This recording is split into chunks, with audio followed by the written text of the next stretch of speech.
Welcome back to my channel ma'am's teaching speak and learn easily with me. চলো, আশা করি তোমরা সবাই খুব ভালো আছো।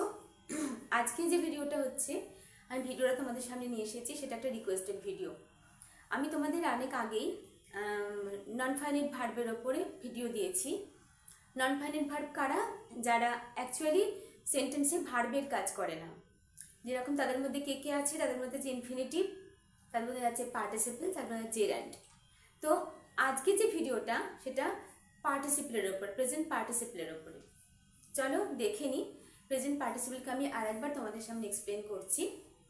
যারা তোমরা এই ভিডিওটা আরেকবার করে দেখতে চেয়েছো, জানতে চেয়েছো, আশা করি তারা তোমরা দেখে এবারে বুঝে যাবে যে প্রেজেন্ট পার্টিসিপল আমরা কিভাবে বুঝবো বা সেটা সেন্টেন্স কিভাবে ব্যবহার করব। ঠিক আছে, চলো। প্রেজেন্ট পার্টিসিপল সেন্টেন্সে কিভাবে ব্যবহার হয়, ওর কাজটা কি? সেন্টেন্সে অ্যাডজেক্টিভের কাজ করে। দেখতে প্রেজেন্ট পার্টিসিপল কীরকম? ভার্বের ফোর্থ ফর্ম, অর্থাৎ ভার্বের সাথে আইএনজি থাকে। যখন ভার্বের সঙ্গে আইএনজি থাকে কিন্তু সেটা কাজ করে অ্যাডজেক্টিভের মতন, আবার অ্যাডভার্বের মতন। ঠিক আছে, চলো। প্রথমে আমি দেখাচ্ছি কতগুলো এক্সাম্পল। নাউন প্লাস ভার্বের সাথে আইএনজি, অর্থাৎ noun plus present participle. Noun plus present participle দেখো কিরকম, যখন অ্যাডজেক্টিভ কি করে? অ্যাডজেক্টিভ নাউনকে কোয়ালিফাই করে। নাউনের সম্বন্ধে, নাউনটা কিরকম, অর্থাৎ যে ব্যক্তি বা যে বস্তু বা যে প্রাণী, তার সম্বন্ধে সে যখন কিছু বলে। এখানে আছে প্রথম সেন্টেন্সটা দেখো, the bird flying in the sky is so little. বা যদি এখানে হতো the bird singing in the tree, singing in the tree is so cute, is so little. The bird sitting in the tree is so cute. এই ধরনের, অর্থাৎ বার্ডটা কি করছে, বার্ডটা যেটা আকাশে উঠছে সেটা খুব ছোট একটা বার্ড। যদি এখানে সিঙ্গিং বলি, দ্য বার্ড সিঙ্গিং, অর্থাৎ যে পাখিটা গান গাইছে, পাখিটা সম্বন্ধে বলছে। পাখিটা নাউন, দেখো বার্ডটা নাউন, ঠিক নাউনের পরে participle. Flying in the sky is so little, খুব ছোট্ট পাখিটা। এখানে ফ্লাইং আছে, অর্থাৎ ফ্লাই ভার্ব, তার সাথে আইএনজি। এখানে নাউন। তোমরা জানো যে পার্টিসিপল তারপরে কিন্তু ভার্ব বসে। এখানে মেইন ভার্বটা কোথায় আছে? এই দেখো ইজ, এখানে ভার্বটা ইজ আছে। তাহলে এখানে তোমরা কখনোই ভাববে না যে ফ্লাইং, এটা কিন্তু অনেক সময় তোমরা ভুল করতে পারো কন্টিনিউয়াস টেন্স, কিন্তু না। কন্টিনিউয়াস টেন্সটা কিভাবে হতো? The bird is flying in the tree, তাহলে এটা কন্টিনিউয়াস টেন্স হতো। কিন্তু bird flying in the sky is, তাহলে বুঝতে পারছো যে আমি কিভাবে তোমরা বুঝবে এটা পার্টিসিপল। দেখো এটা হচ্ছে নাউন, নাউনের পরে আছে, তাহলে কাকে কোয়ালিফাই করছে? বার্ডটাকে। ওকে, নেক্সট দেখো, the child begging on the road is very hungry. The child begging on the road is very hungry. এখানে বেগিংটা কে বেগ করছে? চাইল্ডটা। কার সম্বন্ধে বলছে? শিশুটার সম্বন্ধে, যেটা রাস্তায় ভিক্ষা করছে। ও খুব ক্ষুধার্ত। কে ক্ষুধার্ত? বাচ্চাটা কি করছে? বাচ্চাটা খুব ক্ষুধার্ত, তার জন্য কি চাইছে? বেগ করছে, ভিক্ষা চাইছে। দ্য চাইল্ড বেগিং, দা এখানে যদি বলতেন চাইল্ড ইজ বেগিং, তাহলে এটা কি হয়ে যেত? Present continuous tense. কিন্তু এটা প্রেজেন্ট কন্টিনিউয়াস টেন্স নয়, এটা প্রেজেন্ট পার্টিসিপল, বিকজ এখানে কোনো ভার্ব নেই। দ্য চাইল্ড বেগিং, ঠিক আছে, এটা অ্যাডজেক্টিভের কাজ করছে। চাইল্ডটা নাউন, চাইল্ডটা কি করছে? শিশুটা কি করছে? ভিক্ষা করছে। কোথায়? On the road. সেটা কি করছে? তার অবস্থাটা কি? সে খুব ক্ষুধার্ত। বুঝতে পেরেছো? নেক্সট দেখো, the teacher teaching in the class is my aunt. যে শিক্ষক এখন ক্লাসরুমে শেখাচ্ছেন, কিছু পড়াচ্ছেন, তিনি কে? তিনি আমার আন্ট। ঠিক আছে, the teacher is noun, the child is noun, the teacher is noun. নাউনকে কে কোয়ালিফাই করছে? নাউন কি করছে? সে টিচিং করছে ক্লাসে, সে আমার আন্ট। ঠিক আছে, the teacher teaching in the class is my aunt. তাহলে বুঝতে পারলে প্রেজেন্ট পার্টিসিপলটা আমরা কিভাবে ওটাকে সিগনিফাই করতে পারবো, কিভাবে ওটাকে আমরা বুঝতে পারবো যেটা প্রেজেন্ট পার্টিসিপল। দেখো এখানে নাউন আছে, এটা একটা সিস্টেমে আছে। নাউনের পরে যখন ভার্বের সাথে আমরা আইএনজি লাগাচ্ছি, ঠিক আছে, নাউনের ঠিক নাউনের পরে যে নাউনকে কোয়ালিফাই করছে, নাউন প্লাস ভার্ব আইএনজি। এটার ফর্মুলাটা noun plus verb I N G. Okay, দেখো, the girl singing on the stage is also a writer. যে মেয়েটা, এই মেয়েটা নাউন, সিঙ্গিং এটা participle, present participle. The girl singing on the stage is also a writer, সে একজন রাইটার, একজন লেখিকাও। যে মেয়েটা স্টেজে গান গাইছে সে একজন লেখিকা। তাহলে নাউনকে যে কোয়ালিফাই করছে সেটা অ্যাডজেক্টিভ, এটা প্রেজেন্ট পার্টিসিপল। ঠিক আছে, অ্যাডজেক্টিভের কাজ করছে কিন্তু ওটা প্রেজেন্ট পার্টিসিপল। অ্যাডজেক্টিভ কিভাবে আমরা বুঝি কোনটা অ্যাডজেক্টিভ? যেই শব্দটা একটা নাউনকে কোয়ালিফাই করে, নাউনকে মডিফাই করে। বুঝতে পেরেছো? দেখো আর একটা দেখাচ্ছি।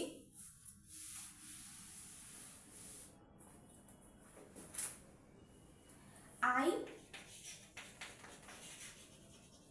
saw a baby crying. I saw a baby crying in the hospital. ঠিক আছে, দেখো বেবি নাউন, বেবিটা কি অবস্থায় ছিল? বেবিটা কাঁদছে, কান্না করছে। I saw a baby crying in the hospital. Understood?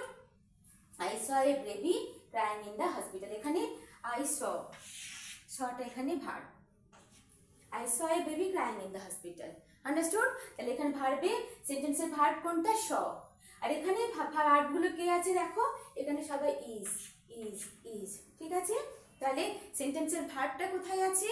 কোথায় আছে প্রেজেন্ট পার্টিসিপল, কোথায় আছে নাউন। আশা করি তোমরা বুঝতে পেরেছো। এবার দেখো নেক্সট দেখাচ্ছি। যখন কোনো কিছু আমরা দেখি যে আমরা কিছু করেছি, করিয়া বুঝিয়া পাইয়া এরকম ধরনের। দেখো এবারে দেখাচ্ছি একটা sentence. Learning computer, learning computer I got a good job. Learning computer I got a good job. এখানে দেখো লার্নিং কম্পিউটার কি শিখেছিলাম আমি এখানে কম্পিউটার শিখে। এখানে লার্নিং এর কাজটা কি? করিয়া শিখিয়া, আমি শিখিয়া। লার্নিং কম্পিউটার, আমি কম্পিউটার শিখিয়া আমি কি পেয়েছি? আমি একটা ভালো জব পেয়েছি। Learning computer I got a good job. আচ্ছা, number 2, being a teacher. Being a teacher I fulfilled my dream. Being a teacher I fulfilled my dream. এখানে ভার্ব কি আছে? দেখো এখানে কি ভার্ব আছে? এখানেও আছে। ঠিক আছে, এখানে ভার্ব, এখানে I fulfilled। আমি একজন শিক্ষক বা শিক্ষিকা হওয়াতে আমি আমার স্বপ্নটাকে পূরণ করতে পেরেছি। Being a teacher, এখানে টিচার হয়ে, টিচার বা টিচার হওয়াতে, being a teacher, এখানে পার্টিসিপল কোনটা? Present participle being। Being a teacher এটা নাউন। ঠিক আছে, being a teacher I fulfilled my dream. Understood? বুঝতে পেরেছো? এবার দেখো কিছু সেন্টেন্স আছে তোমার দেখাই, বা আরেকটা দেখাচ্ছি। দেখো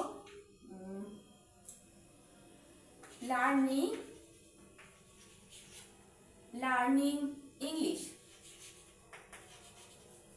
Learning English I got a proper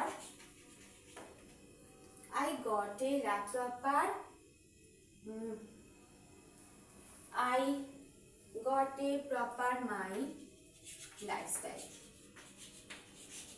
ঠিক আছে, being English I got a proper my lifestyle. ঠিক আছে, ইংলিশ শিখে আমার লাইফস্টাইলটাকে আমি প্রপার ভাবে পেয়েছি। সুন্দরবনে আমি এরকম একটা পজিশনে থাকি যেখানে ইংলিশ শেখাটা খুব জরুরি ছিল।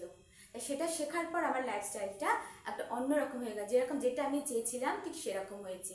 এমন কিছু সোসাইটি আছে যেখানে ইংলিশের খুব জরুরি আছে, ইংলিশটার প্রয়োজন আছে।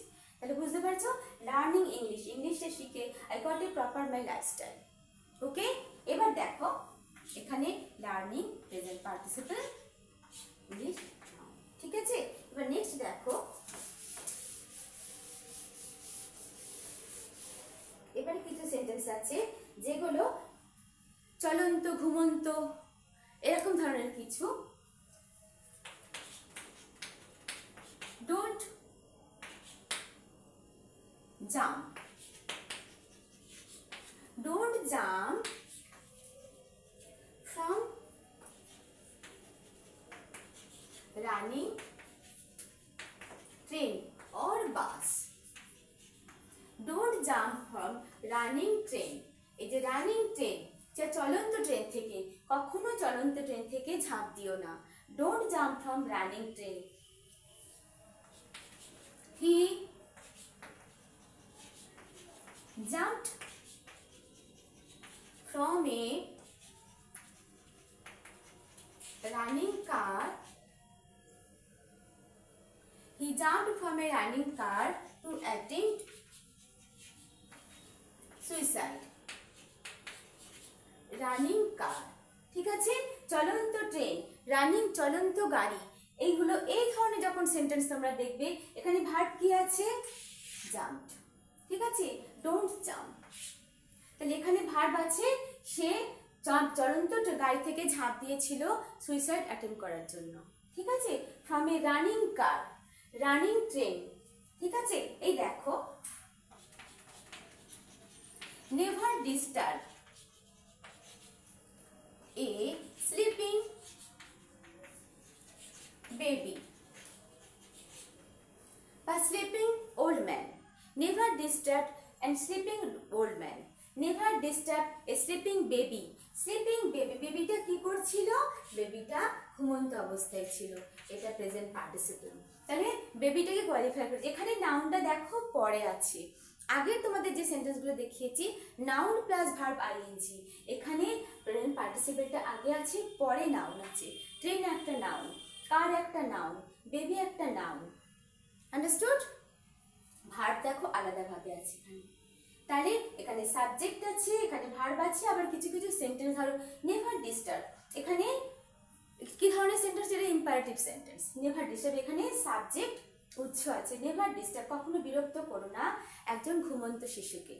তাহলে এখানে দেখো প্রেজেন্ট পার্টিসিপল, এটা প্রেজেন্ট পার্টিসিপল, এটা প্রেজেন্ট, এরপরে কি আছে? এটা নাউন। আশা করি যখন তোমরা দেখবে সেন্টেন্সে কোনো বাংলা ভাষায় যে চলন্ত, ঘুমন্ত, পড়ন্ত এই ধরনের কোনো সেন্টেন্স আছে, তখন তোমরা সেটা অবশ্যই বুঝে নেবে যে সেটা একটা পার্টিসিপল। কি পার্টিসিপল? Present participle. সেটা কখনোই ভার্ব না, যেটা একটা সেন্টেন্সের মধ্যে কিসের কাজ করে? অ্যাডজেক্টিভের কাজ করে। আর এটাও দেখবে যে সেটা কিন্তু কখনো তার সাথে কিন্তু আসল ভার্ব, যেমন ফিনিট ভার্ব থাকে বা অক্সিলারি ভার্ব থাকে, সেই সেন্টেন্সটাকে কমপ্লিট করার জন্য তোমরা আগে সাবজেক্টটা দেখবে, তারপরে ভার্ব দেখবে, তারপরে ওইটা পার্টিসিপলকে দেখবে। তাহলে তোমরা খুব সহজে বুঝে যেতে পারবে। আশা করি তুমি বুঝতে পেরেছো বা আমি বোঝাতে পেরেছি। নেক্সট দেখো,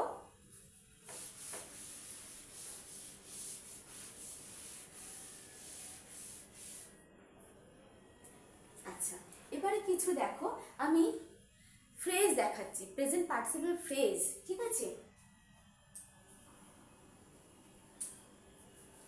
আচ্ছা, number 1, working attentively. Working attentively, he got বা he fulfilled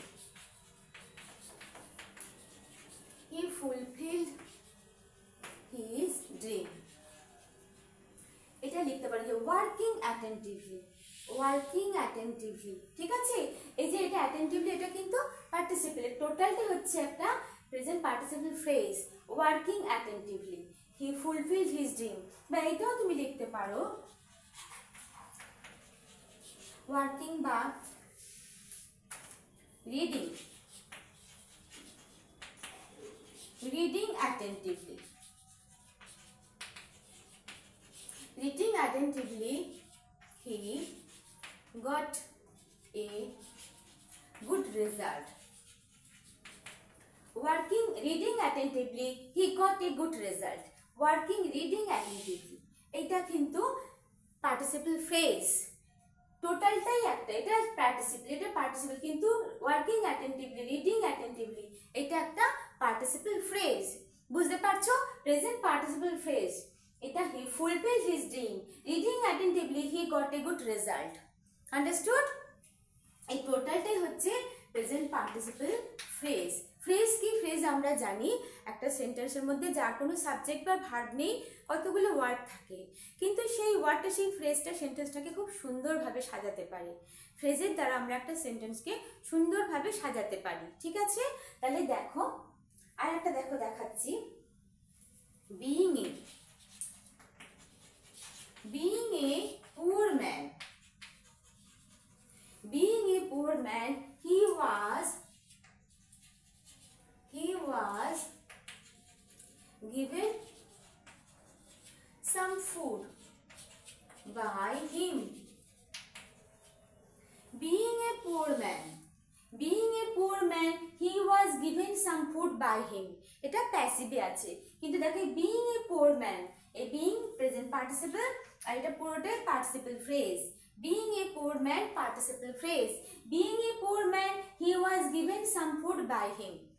Understood?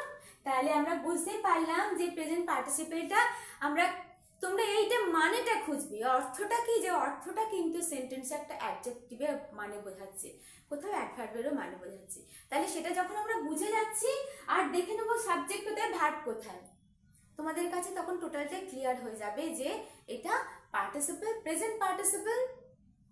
আর এই যে আমি যেগুলো দেখালাম তোমাকে, সেগুলো কিন্তু পার্টিসিপল ফ্রেজ। আশা করি তোমরা বুঝতে পেরেছো। আর একটা তোমাকে দেখাচ্ছি, দাঁড়াও, ইট, আর একটা দেখাচ্ছি,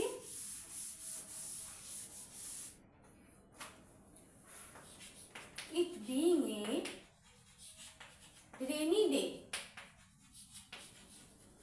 it being a rainy day, this is a participle phrase. It being a rainy day, এটা participle phrase. It being a rainy day, I could not go to school. Okay, it being a rainy day, I could not go to school. বৃষ্টির দিন হতে আমি স্কুলে যেতে পারিনি। তাহলে তোমরা বুঝতে পারলে যে এই দেখো বিইংটা কিন্তু পার্টিসিপল, আর এই পুরো কথাটা ইট বিইং এ রেনি ডে, এই পুরো কথাটা কি, পুরো কথাটা পার্টিসিপল ফ্রেজ। তাহলে আশা করি তোমরা প্রেজেন্ট পার্টিসিপলটাকে সেন্টেন্সে কিভাবে ব্যবহার করবে, কিভাবে রেকগনাইজ করতে পারবে। আর যখনই রেকগনাইজ করতে পারবে তার মানে তুমি শিখে গেছো, বুঝে গেছো, তুমি লিখতেও পারবে। একটা সেন্টেন্সকে পার্টিসিপল দিয়ে, প্রেজেন্ট পার্টিসিপল দিয়ে, জেরান্ড দিয়ে, ইনফিনিটিভ দিয়ে আমরা অনেক সেন্টেন্স তৈরি করতে পারি আর সেন্টেন্সটাকে সুন্দর করে সাজাতে পারি। আশা করি বুঝতে পেরেছো। যদি ভালো লাগে তাহলে একটা লাইক করো, শেয়ার করো, আর যদি মনে হয় তাহলে তোমরা সাবস্ক্রাইব করো, যারা এখনো সাবস্ক্রাইব করোনি, তাহলে আমার নেক্সট ভিডিওগুলো তোমাদের কাছে এসে যাবে। আর কমেন্ট করতে ভুলো না। আশা করি ভালো আছো আর আজকের পড়াটা লেসনটা ভালো করে বুঝতে পেরেছো, আমি বোঝাতে পেরেছি।